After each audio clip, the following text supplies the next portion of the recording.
Ladies and gentlemen, straight from University of Mindanao, I am Sofia Sedanyo. I am Geneva Diaz. I am Jeanette Calapardo. I am Eliza Bulyok. And we are your discussants for this day. Good day and welcome to our report discussion 104.3 on your dial. Primarily, last week we tackled about assessment and its types. And now, without further ado, let us discuss today about the role of technology in the assessment. Interesting, isn't it? With that, of course, let us unlock first the two major terms with regards to this topic.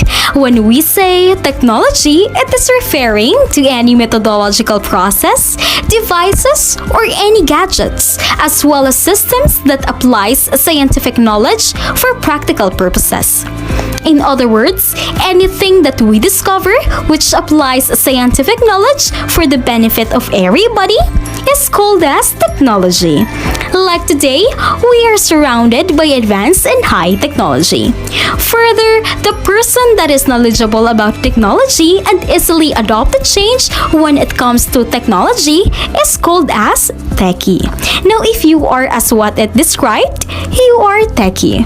On the other hand, assessment in education is the action to evaluate comprehensively, judge thoroughly, and measure the extent of the learning progress of the learners in the teaching and learning process. In short, it is assessing of what the learner had learned about the topic. At this juncture, let us proceed to this central notion of the day, the role of technology in the assessment. So basically, Miss Geneva, what is your idea about this? Yes, Miss Sophia, thank you. Predominantly, you are accurate, Miss Soph, for defining the technology and assessment. Anchored to this, we will be having two perceptions today because remember, coin has two sides, specifically for teachers and for students. I will go to the fundamental one. Now, technology is essential in the assessment because it helps the teachers to easily track the students' performance or easily record by creating one virtually. For example, Microsoft Excel, the very usual one. First, find the Microsoft Excel on your computer. Second, take a look, familiarize every detail on the Excel, or take an overview about it. Just explore. Third, click on the particular cell where you want your data start or go. Cells are the small boxes within. Fourth, type the data into the cell. Lastly, press the enter key on the keyboard or you may click on another cell with the mouse. That is why teachers already use this electronic class record because e-class record is manipulated by Microsoft Excel. How amazing, isn't it? But there's new today called as automated or official e-class record with grading sheet and auto-ranking system for all grades. All they need to do is to type down the scores of the students and they will easily track the average grade. Compared to the traditional one or manually computing grades that they are the one will compute it. But now, technology makes life easier than ever before. Wow, Miss Geneva, absolutely. It really aids teachers to lighten up their workloads and so beneficial because instead of the time that they would spend more on manually computing, they would use it more on planning and thinking beyond technology-based instructional materials. For I believe teachers must deliver the lesson as its best because no matter what, that's what students deserve. Indeed, Miss Sop, in accordance with what you've said, it builds a stronger connection between a teacher-student's relationship, especially in our situation right now.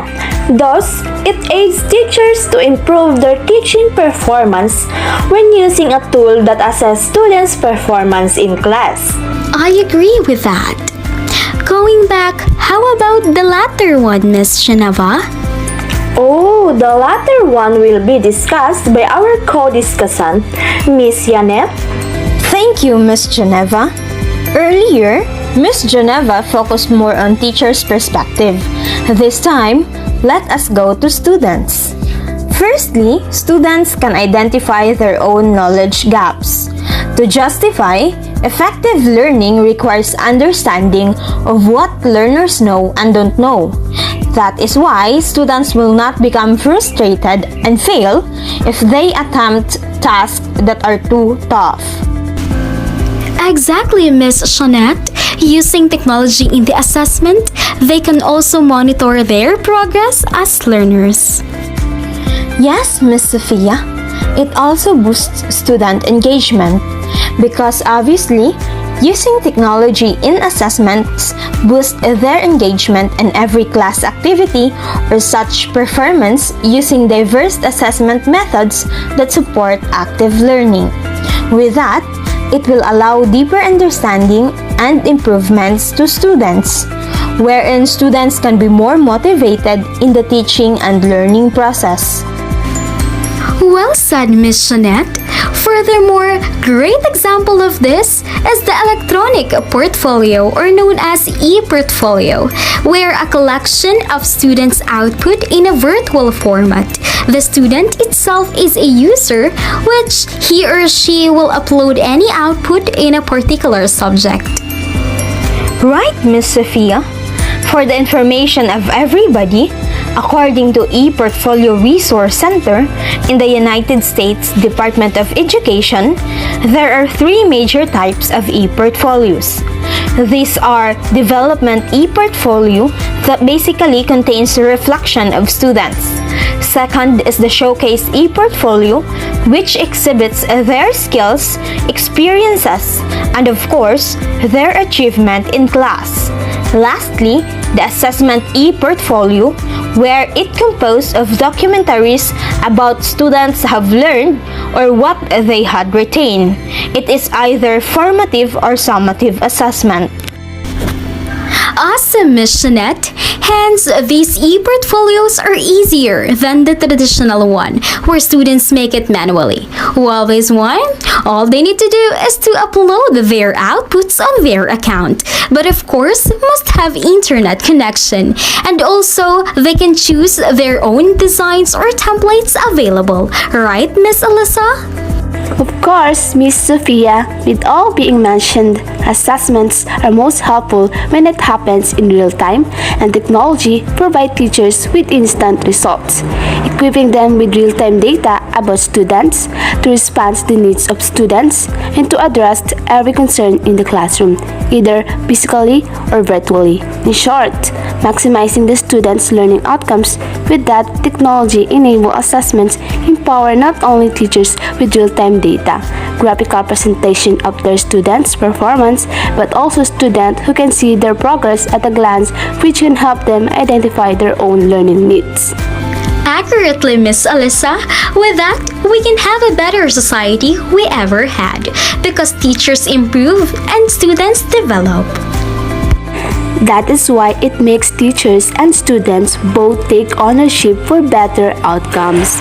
In a nutshell, technology has a big role in the assessment, as well as assessments give essence to the technology. Before we wrap all things up for today's report discussion, is there anything you want to add up? I guess that's all I can share for today. Me too. Therefore, we can formally end this discussion, Miss Soph. Alright, thank you listeners for listening from the very beginning until the end of our discussion. And of course, thank you so much to my co-discussants for sharing your deep thoughts. I hope you learned a lot from what we had discussed. Again, straight from University of Mindanao, I am Sofia Sedanyo. I am Geneva Diaz. I am Jeanette Calapardo. I am Eliza Bulyok. And we are your discussants from 104.3 on your dial. Stay tuned to our next discussion. Keep safe and God bless everyone.